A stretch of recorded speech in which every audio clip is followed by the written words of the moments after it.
decades, the scream of a sports bike engine wasn't just a noise, it was an anthem. A primal declaration of raw power, surgical precision, and unbridled passion. Bikes like the Suzuki GSX R1000, the Yamaha R6, and the Honda CBR1000RR, they weren't mere machines. They were legends, carving history, and igniting the very soul of motorcycling.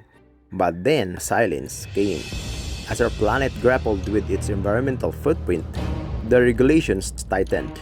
A necessary evil, perhaps, to clean the air we breathe. From Euro 1 to Euro 4, manufacturers with their engineering brilliance always found a way. They adapted, innovated, keeping the spirit alive while meeting new demands. But then, looming on the horizon was a new beast, the Euro 5. Euro 5. And for many of our beloved sports bike, it was an executioner. So what exactly was this silent killer? Unleashed in 2020, Euro 5 slashed permissible emissions to unthinkable levels. A carbon monoxide, hydrocarbons, nitrogen oxides, all decimated. It wasn't just about less pollution. It demanded new warfare, limits on non-methane hydrocarbons, requiring hyper-efficient catalytic converters. And then there were the brains, far more sophisticated onboard diagnostic or OBD system. This meant bigger, heavier exhaust, more sensors than a modern fighter jet, all designed to ensure these cleaner systems work perfectly for the bike's entire life. For the high-revving, fire-breathing sports bike we adored, meeting this new suffocating standard was an unsolved puzzle.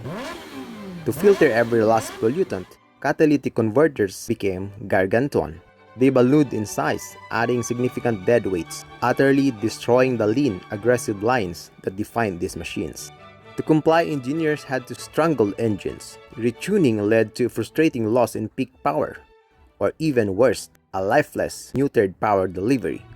The very essence of high-performance engine breathe had to be ruthlessly managed, often demanding complex, expensive variable-valve timing system. All these engineers' nightmares, the advanced catalyst, the hypersensitive electronics, the desperate search for lighter materials to offset the added bulk, skyrocketed production cost for bikes that were already niche. The financial investment just to keep them alive became a death sentence.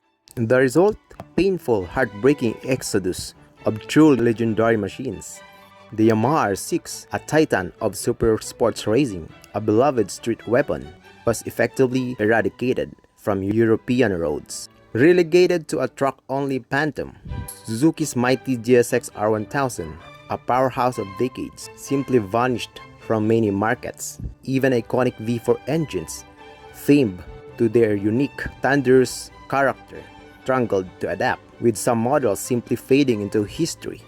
This wasn't just about losing a few horsepower, it was about losing the very soul, the untamed spirit that made these bikes so special. While manufacturers have adapted, creating incredible new machines, cleaner, smarter, and more efficient than ever, the landscape of the sports bike world has undeniably changed forever.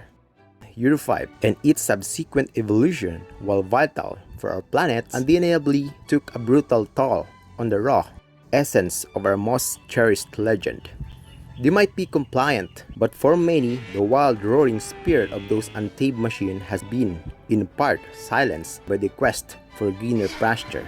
What do you think? Did Euro 5 go too far, sacrificing soul for emissions? Or it was a necessary step we had to take? Share your thoughts in the comments below. Don't forget to like this video and subscribe for more motorcycle stories. Thanks for watching folks, and have a safe ride.